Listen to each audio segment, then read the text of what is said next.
V8, Beiçuda, Escandalosa, Paulistinha.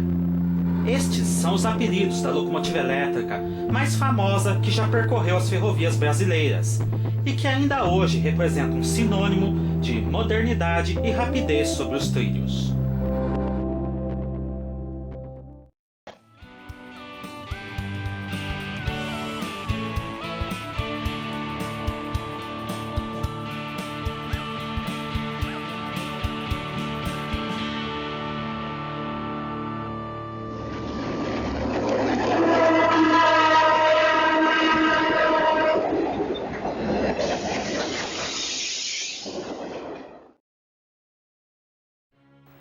Desde o início da década de 1930, a Companhia Paulista de Estradas de Ferro vinha estudando o alargamento da bitola e eletrificação de seu trecho entre Tirapina e Jaú, além de construir uma nova ligação entre Jaú e Bauru, também com bitola larga e eletrificada.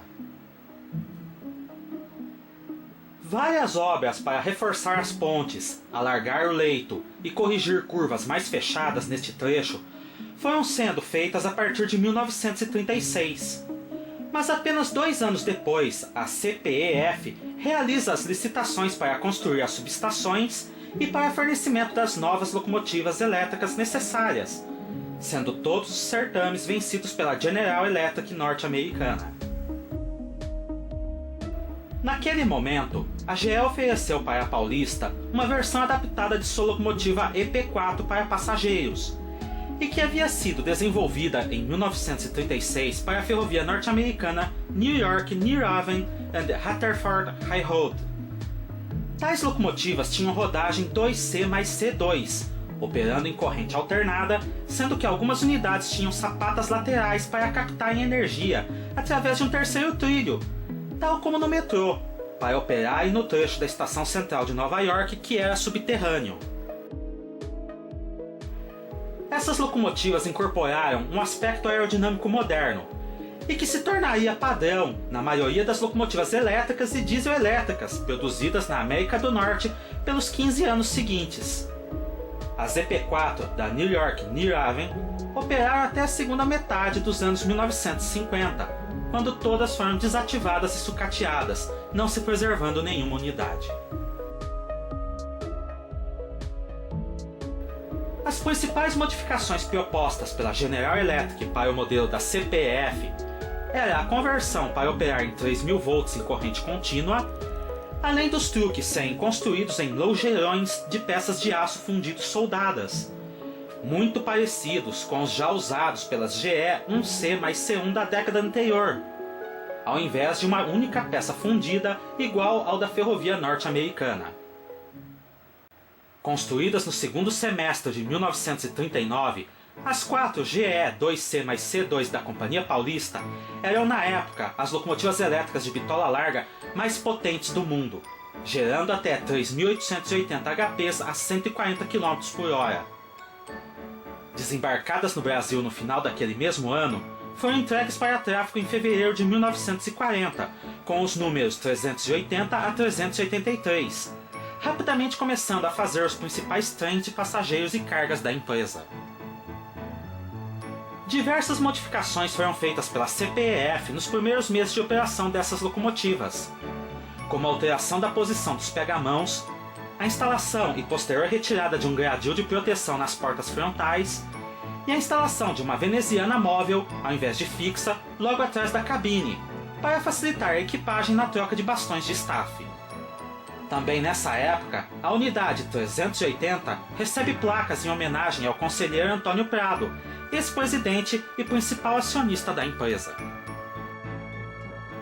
Em pouco tempo, as GE 380 se tornaram as locomotivas mais queridas pelas tripulações, devido sua potência e sua aparência aerodinâmica, reforçada pela presença do friso cromado que circundava toda a locomotiva, que nessa época ganhou seu primeiro apelido, Paulistinhas. A origem deste apelido não é bem clara, e sua existência é uma verdadeira incógnita, sendo o mesmo citado unicamente no álbum Figuras de Locomotivas, suplemento da revista Mickey, número 184, de dezembro de 1967, onde, erroneamente, as locomotivas também são dadas como de fabricação inglesa. Também neste álbum está a única imagem colorida conhecida deste modelo de locomotiva nas cores verde-oliva da CPF. Diante do sucesso na operação das Paulistinhas e verificando a necessidade de mais locomotivas elétricas para suprir o aumento de tráfego, inclusive com a entrada em operação da nova linha entre Tirapina e Bauru, a Companhia Paulista realiza encomenda de mais 12 unidades para a General Electric em 1943. Outras 6 unidades seriam encomendadas no ano seguinte, visando fornecer locomotivas suficientes para o projeto de eletrificação dos ramais de Piracicaba e do trecho Cordeirópolis-Pirassununga no ramal de Descalvado. Estas últimas 6 unidades realmente não se destinavam a rodar nos ramais, mas apenas para substituir as locomotivas quadradinhas 300 e 400, mais leves, e que seriam realocadas da linha tronco para os novos trechos. Mas o início da Segunda Guerra Mundial em 1939 causou uma série de atrasos na entrega dos materiais necessários para a CPF prosseguir com suas obras de eletrificação, tanto no trecho Tirapina-Bauru quanto nas demais linhas. Apenas a partir de 1946, as primeiras locomotivas dos novos lotes começaram a ser entregues, já vindo de fábrica com as modificações feitas pela Paulista nas 4 unidades anteriores. 4 locomotivas são entregues em 1946, outras 8 em 1947 e as últimas 6 em 1948, totalizando 22 locomotivas 2C mais C2 em operação. Nesta época, a série é renumerada para 370 a 391, para que as últimas unidades não avançassem dentro da série 400. Além da locomotiva 380 nova ter recebido as placas em homenagem ao engenheiro Francisco de Monlevade, que até então estavam na locomotiva Metropolitan Vickers 330. Foi neste mesmo período que as GE Paulistinhas começaram a ser conhecidas por um novo apelido entre os ferroviários e até mesmo entre passageiros, sendo chamadas popularmente de V8. 2 versões são aceitas para a existência deste apelido, sendo a primeira que o estilo aerodinâmico das locomotivas lembrava o recém-lançado automóvel Ford V8. A segunda versão dá conta que o friso cromado lembrava um decote feminino em uso na época. Seja como for, em breve o nome Paulistinhas desapareceria e tais locomotivas passariam a ser conhecidas apenas por V8. Isso ao menos na área servida pela Companhia Paulista, pois em outros locais este tipo de locomotiva recebeu outros apelidos, e não apresentaram o mesmo desempenho satisfatório na tração de trens, como veremos mais adiante. A chegada das últimas locomotivas V8 para a CPF pode ser definida como início da década de ouro da ferrovia padrão, e que se estenderia desta data até o final de 1960, tendo as GE 2C mais C2 como verdadeiras protagonistas. De fato, além de se tornarem as locomotivas mais usadas na empresa, com revisões gerais em ciclos diferentes das demais unidades da frota, as V8 também estrearam o novo padrão de pintura da Paulista, azul com faixas creme e filetes dourados, adotado com a chegada dos novos carros de aço carbono construídos pela Pure Standard Company. Elas também foram as primeiras locomotivas elétricas adaptadas com os novos engates estilo AAR, substituindo os velhos engates europeus de pino e manilha. Durante as décadas de 1950 e 1960, as V8 continuaram sendo extensivamente utilizadas, sendo registrados alguns acidentes razoavelmente graves nesse período, com algumas unidades, mas todas sempre foram recuperadas e o lote permaneceu íntegro até o fim. A partir de 1967, com a chegada das primeiras GE-SA 3000 Vanderleias, as 2C mais C2 finalmente começaram a perder certo destaque no parque de tração da Paulista, passando a dividir as maiores quilometragens com as novas locomotivas. Mesmo assim, as V8 continuavam sendo intensamente usadas, havendo diversos projetos para modernizar todas as unidades, visando aumentar a velocidade, a capacidade e a vida útil das mesmas, aproveitando novas variantes que estavam sendo construídas pelo trecho. Em julho de 1970, a unidade 379 bateu o recorde brasileiro de velocidade, com 150 km por hora, entre Campinas e Hortolândia. E no mesmo ano, os faróis frontais únicos das locomotivas começaram a ser trocados por faróis duplos, que lhe deram uma aparência de focinho de porco ou de cachorro. Em 10 de novembro de 1971, com a criação da FEPASA, todas as 22 unidades são repassadas em excelentes condições para a nova empresa, recebendo a série numérica 6370, sendo que a antiga locomotiva 370 se tornou a unidade 6392, passando a ser a última da série. Mas neste ponto, vamos deixar um pouco a história das V8 da Companhia Paulista e conhecer um pouco da biografia das 15 unidades idênticas adquiridas pela Estrada de Ferro Central do Brasil em 1946. Desde os anos 1910 que a EFCB acalentava o sonho de eletrificar suas linhas, especialmente o pesado trecho na Serra do Mar entre Japeri e Barra do Piraí, além de melhorar os subúrbios do Rio de Janeiro.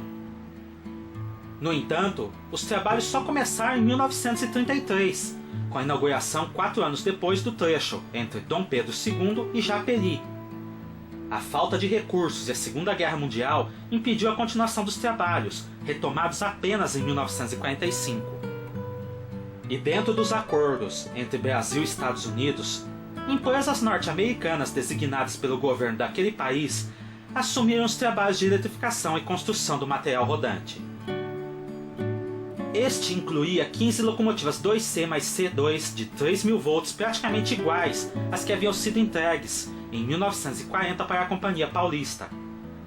E não era apenas uma coincidência, mas uma imposição devido às leis do Departamento de Guerra norte-americano, que proibiam o desenvolvimento e construção de qualquer tipo de novos veículos, carros, aviões, locomotivas ou navios, se já existisse um modelo anterior equivalente em produção. Neste caso, o modelo de locomotiva elétrica padrão para exportação adotado na época foi justamente a EP4 da General Electric. Mas também devido às leis do Departamento de Guerra, qualquer fábrica capacitada poderia produzir o modelo naqueles anos, e não apenas quem desenvolver inicialmente. Por isso mesmo, 10 unidades das 2C mais C2 da EFCB foram feitas pela GE e as 5 restantes pela Westinghouse. Esse tipo de divisão entre as fabricantes já foi feito antes durante as obras de eletrificação da Estrada de Ferro Sorocabana, onde as locomotivas 1C mais C1 série 2000, em desenvolvimento para a bitola métrica das EP4, faziam pleno sucesso. Mesmo os bons resultados demonstrados pelas 2C mais C2 na CPF animaram a diretoria da Central do Brasil, que acreditavam que suas 2C mais C2 apresentariam resultados semelhantes. As 15 unidades encomendadas foram entregues pelos fabricantes em 1948, com algumas poucas diferenças entre si, e recebendo os números de 2101 a 2115. Curiosamente, todas vieram com os IGATs tipo pino e manilha, e tiveram que ser imediatamente substituídos porque a EFCB já usava IGATs AAR padrão desde os anos 1910. E enquanto para os paulistas essas locomotivas eram as V8, para os cariocas elas se tornaram as Papo Amarelo, devido sua pintura, ou as escandalosas, devido provavelmente ao alto ruído feito pelos motores nas unidades da WH. Na Baixada Fluminense, as escandalosas realmente puderam demonstrar o quanto elas eram excelentes, rebocando trens de 1000 toneladas ao máximo de sua velocidade. No entanto, sua operação na Serra do Mar se mostrou o pior dos mundos. Com o baixo peso aderente, as locomotivas não podiam exercer o máximo de seus 3.880 HPs, ficando restringidas ao máximo de 1000 HPs, equivalente a uma Alcoa RS1. Testes em tração múltipla não surtiram efeitos, exigindo grande perícia das equipagens. Caso contrário, as locomotivas patinavam e, com o aquecimento das rodas, seus aros externos se soltavam, inutilizando a locomotiva. A própria presença da tração a diesel, na qual a Central do Brasil era a maior usuária em território brasileiro naquele momento, fez desaparecerem as vantagens da eletrificação, se ainda restasse alguma naquele momento. Restritas ao tráfego cargueiro apenas na Baixada e sendo usadas apenas para tracionar trens de passageiros no trecho da serra, as escandalosas nunca realmente foram um grande negócio para a EFCB.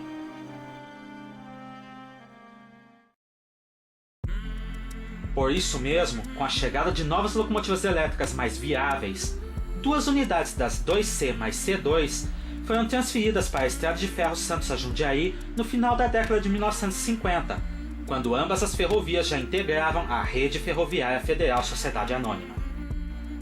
Aqui, com um perfil de linha mais semelhante ao da CPEF, as escandalosas podiam operar plenamente, o que motivou a transferência de outras 12 unidades ao longo dos anos 1960. A 15ª unidade, 2106, foi abaixada após sofrer um acidente e ficar anos abandonadas nas oficinas de engenho de dentro, no Rio de Janeiro.